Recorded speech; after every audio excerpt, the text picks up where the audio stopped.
মগজ খেলে কি বুদ্ধি বাড়ে বাচ্চাদের? হ্যাঁ, কিছুটা সত্য, কিন্তু ব্যাপারটা সরাসরি এতটা সরল নয়।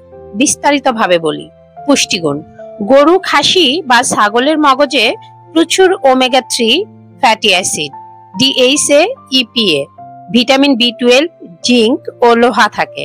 এগুলো শিশুদের মস্তিষ্কের কোষের গঠন ও স্নায়ু সংযোগ, নিউরন শক্ত করতে সাহায্য করে। মেমোরি ও শেখা, ডিএইচএ, শিশুদের শেখার ক্ষমতা, মনোযোগ ও স্মৃতিশক্তি বাড়াতে ভূমিকা রাখে। শরীরের অন্যান্য প্রভাব: এতে প্রচুর কোলেস্টেরল থাকে, যা শিশুদের জন্য সীমিত মাত্রায় ভালো, কিন্তু বেশি হলে সমস্যাও হতে পারে।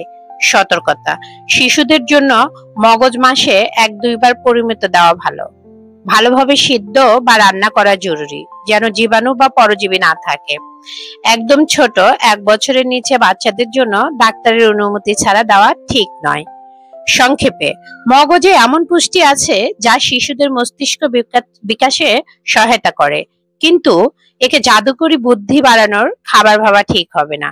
সুষম খাবারের সাথে দিলে বেশ উপকার পাওয়া যায়। তবে যাই বলুন, মগজ কিন্তু আমার ভীষণ ভালো লাগে।